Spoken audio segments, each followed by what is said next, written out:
I didn't have any money, so I had no phone. I painted my windows black, so I didn't know if the sun was up, the sun was down. All I knew is I had to write. And I wrote. It wasn't good at all, but every day it was getting better and better, like a machine, like a muscle, until finally the idea for Rocky came. So the idea is you must fail 100 times to succeed once. That's part of it. No one succeeds the first time. It's learning how to not get disappointed with failure, to understand failure. You only learn when you fail. You don't learn when you succeed, but when you fail, that's when you learn. So that's how I learned. Lucky, I was a failure in New York, and that is the reason I started writing, which made me successful. I think everybody has fear all wrong. People have so many theories about fear. They talk about, oh, well, I'm afraid of success. No, I'm afraid of failure. I'm afraid of intimacy. I'm afraid of heights. I'm afraid of this. I'm afraid of that. I'm afraid of the other thing. There's actually only two fears. Only two. Life is about persuading people. Life is about influencing people. And fear is the invisible force that will make you ineffective at that. It will stop you. Now, I love J.K. Rowling as an example. I mean, we all know the Harry Potter series, but what a lot of people don't know about her, she talks a lot about fear. She struggled with major depression. Do you know she was unemployed and she wrote the original idea for Harry Potter on a napkin while she was on state benefits? She was then rejected by 12 publishing houses. And this, by the way, was after she was divorced, bankrupt, and a single mom of a kid. Pushed herself, pushed herself, pushed herself. She talks a lot about fear and about failure.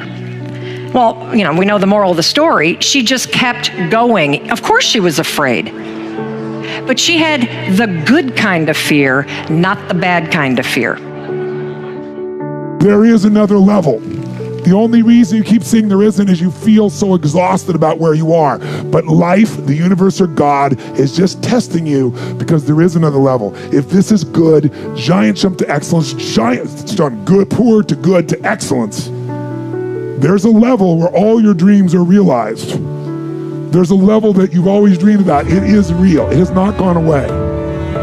But it takes that extra burst when you think there's nothing left. There's no way. You've tried everything 10 million times and you keep going. It's almost like God is saying, if you keep hitting this wall enough times, I will see that you will not stop, that you are filled with that level of determination, faith, and courage, and then the door opens and you get to that next level. But what most people don't know is the next level is just 2 millimeters above. And it's called outstanding, ladies and gentlemen, outstanding.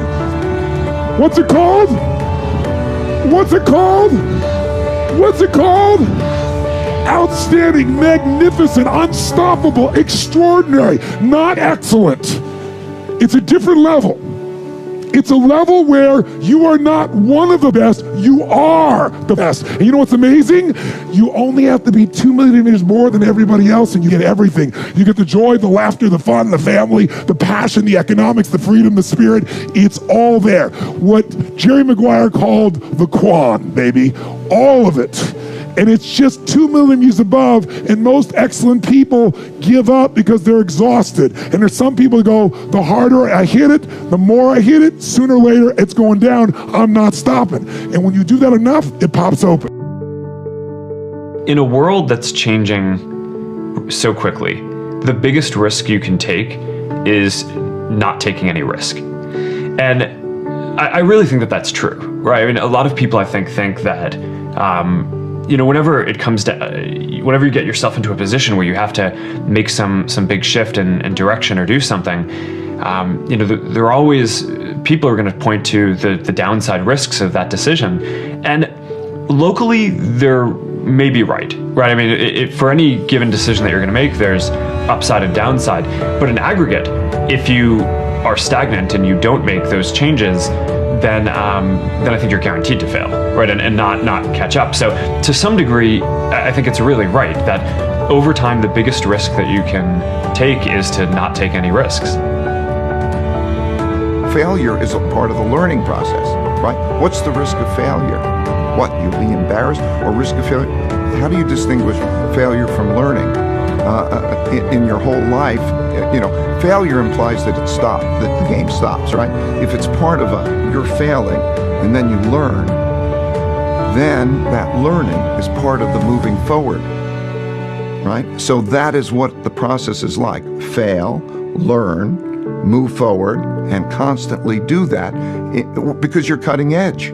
You're going where people haven't been before in inventiveness. Through all the occupations I've had, I've experienced successes and, as you know, failures. I'm asked what it felt like to lose to President Obama. Not as good as winning. Failures aren't fun, but they are inevitable. More importantly, failures don't define who you are. Some people measure their life by their secular successes. How high on the corporate ladder they got, how much money they made, did they do better than their high school classmates? If that's the kind of success you're looking for, you're bound to be disappointed. Life has way too much chance and serendipity to be assured fame or fortune. You cannot achieve success without failure. Some of my biggest successes come from some of my biggest failures. In the early 90s, when my friends were graduating from Howard, I got fired from that first job that I got with Andre Harrell. I know a lot of you know this story, but some of you may not know how scared I was. See, I was scared to death. I didn't have a degree. My girlfriend was 8.5 months pregnant with my first baby. I bought a brand new house in Scarsdale that I could not afford. So I found myself sitting alone in my bedroom and asking myself the question that sometimes we all ask each other. What are you gonna do now? What are you gonna do now? You should have kept your mouth shut and shut up and just did what Andre told you to do, but you wanted to act like you was making the hit rankings, and now look at you. What are you gonna do now? So I had two choices. Either I was gonna sit in that failure and give up, or I was gonna make a decision to step out of the darkness. You see, when you're in that darkness, you wanna sit there and wait for the light to come. When you're in that darkness, it feels uncomfortable, but you can't wait and sit in that darkness. The only way out is to step forward, to face your fears, to become your own light. I had to make a decision. I had to decide to become my own light. I had to believe in myself like never before. I had to find my inner power. Now, I'm not gonna lie to you. There's gonna be a lot of times y'all about to fail. I'm still failing every day. We are all a work in progress. And one day, you'll be sitting in the dark like I was. And you're gonna be asking yourself, what am I gonna do now? You're gonna ask yourself again and slow it down. What am I gonna do now? But in that moment, I want you to remember the power of you. Now here's an important point. Nothing works the first time. When you try something new, it probably won't work.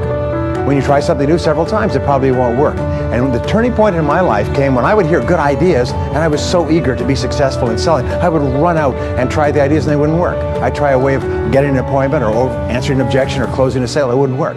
And my natural response, and I think just to be disappointed. And then I realized nothing works, at least the first few times.